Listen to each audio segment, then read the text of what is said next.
I understand it like this a little bit, that you say there is a seeker and the I, or a collapse of the I.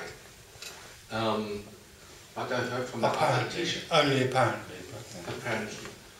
I heard from the other teacher, Nathan Gill, that could be also apparently that the collapsing is step by step, and it's a nice idea. No, there isn't. There isn't a step by step because there isn't a time. There is no time. There's no cause and effect. You can't creep up on wholeness. You can't creep up on nothing. You can't approach your own absence. How do you approach? How does something, which is a person, approach their own absence? It's an idea that the mind has, that in some way or other you could gradually sort of become nothing. It's instant. It's not instant, it's infinite, it's timeless, obviously. Because it's the end of time. So time can't creep up on its own end. It's a nice idea. So, for me it's that the seeker is looking for the collapse. So that's the dilemma, yes. Yes. That's the awful one of the main problems for the seeker is waiting for something to happen. The seeker hopes and believes that something will happen. Actually, nothing ever does. And that's the dilemma. So the seeker's always sitting in the waiting room.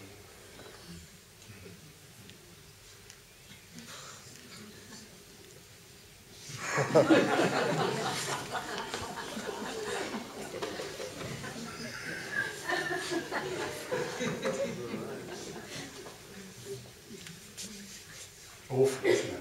Yes.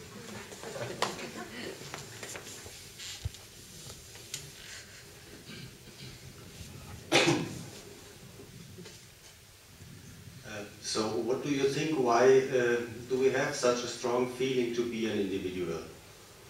It's fascinating. Well, don't forget, we become individuals at a very early age. In the first year, usually, or whatever, nobody knows. In the first year, we suddenly take on an identity.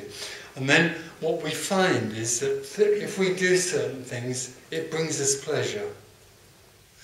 Let's be simple about it and say that a child is simply beingness. There's no one there, there's nothing there. There's no apparent choice, there just is beingness. And then the mother walks in one day, although she's walked in for the last year, suddenly there's an awareness. Awareness is the initiation of separation. Amazingly. So the child becomes aware of something else that's entered the wholeness. Some other thing has entered it. And suddenly there's a sense that this is now something. So a week later, he smiles at the mother, and the mother smiles at him, and for the first time in his life, he's into business. And he realizes that if he does certain things, it will bring him pleasure, and if he does other things, it will bring him pain. So he then enters a fascinating story called I'm going to make my story as good as possible.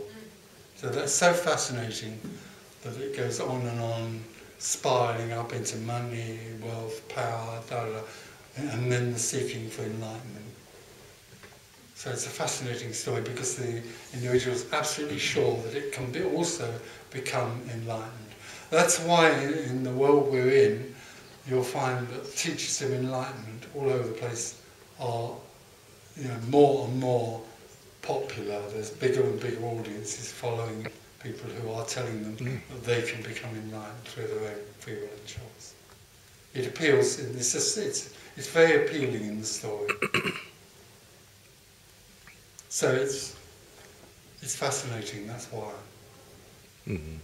But you think there's no sense to have this feeling? Or? No, there isn't, but in a way, in a short-term way there is, because it seems logical that if I can make an effort, and I can bring pleasure. And there's nothing else that can be done anyway. The seeker, the individual is in a hopeless position and can only go on trying to make its life better.